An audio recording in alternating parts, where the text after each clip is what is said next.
my generation is lost. 50% of us hate the other 50%. We're dying off at a rapid rate at Do you the mean moment. boomers?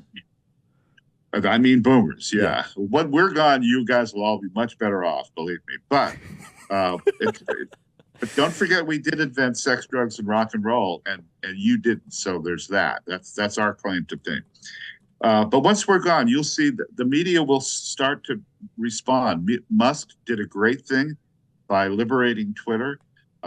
It's wonderful to see President Trump now joining forces with people like Bobby Kennedy Jr.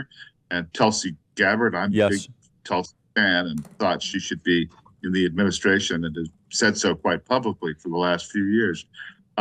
You can't have too many friends, Charlie. We can't break up along rigid ideological lines.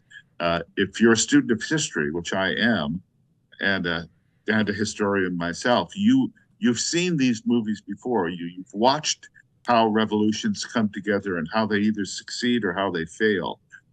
But if we insist on things that people instinctively want, the primacy of your freedom to say what you want. Now, that doesn't mean it's consequence free. It doesn't mean people can't say, gee, you're a bigot, or you're a horrible person, or I don't want to deal with you, or I don't want to hire you, or I don't want to do this. Okay, that's the consequence of freedom. We embrace that and we accept that. But what you don't want to see is no such and such allowed. I'm sitting here in Ireland where my great-grandmother, in her birthplace, as a matter of fact, went to the United States as a teenage girl, and when she got to Boston, there were signs that said, no Irish need apply. Well, we don't want to see that directed against anybody, and not ourselves. No freedom of speech people need apply. That's not good. And what you're doing and what everyone else in the sort of counter media field is doing is making a difference. And they know it, and it hurts them. And you have to understand they're very sensitive about their reputations, and they believe they are on the side of the angels. They believe that they are doing work.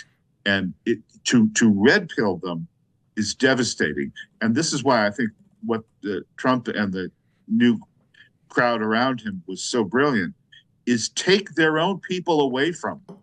Take Bobby, the most famous name in American politics, take it away from him. Take someone as appealing as Tulsi Gabbard, who is a woman, is beautiful, is well-spoken, is a military veteran, a real military veteran who's a patriot. Take her away from them. Hurt them. You know, it's like David Mamet, who's one of us, by the way, best, greatest playwright in America. You want to know how to get Capone? That's that speech from the Untouchables that everyone should memorize, because that's the way you get Capone. That's the way you win. So what we tried to do with this book, how does the media hate you? They hate everything about you, as I mentioned, but they know nothing of what you believe.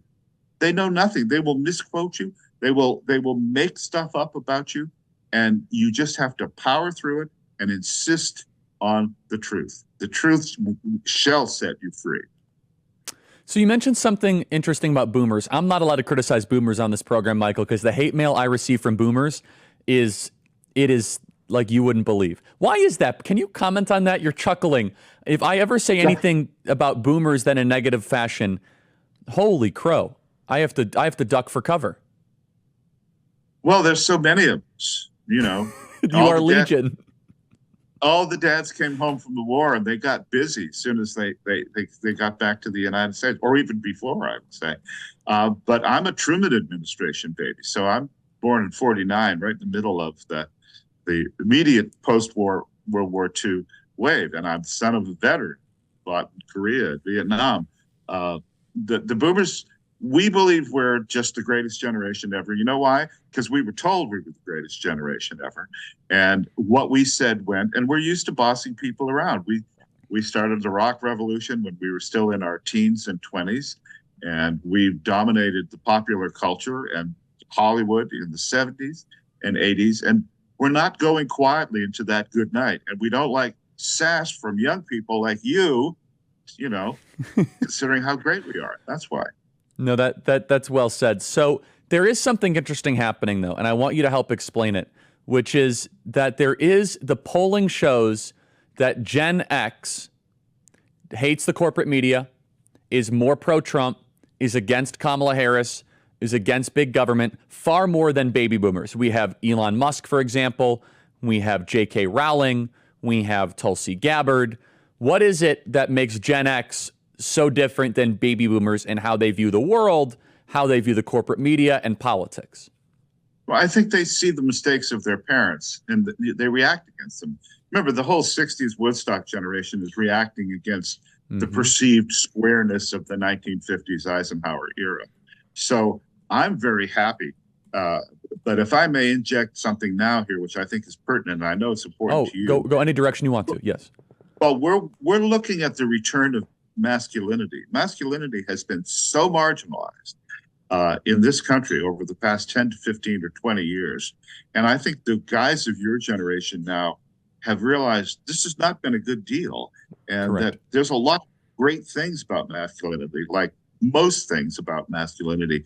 And a country that doesn't appreciate its men, it literally falls apart. As I mentioned, my work as a historian, I have a new book coming out in January, which is called A Rage to Conquer. And it's about the great generals of history from the Greeks to World War II and what they have in common and the maleness of the art of war, effectively. So I followed a book called Last Stands 2 or 3 years ago with this new book, A Rage to Conquer. So for boys who want to know what it is to be a man, this is a good place for you to start.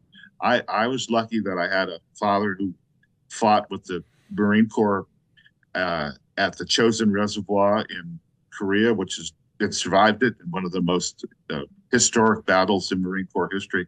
So I was raised with that aspect of masculinity my whole life. And I think boys have lost their role models and they've been demonized. And this is not good. And what you're seeing in this coming election, I think, is a boys versus girls election. I totally agree. That's exactly right. I think that's where we've come, that single women vote Democrat, as you know.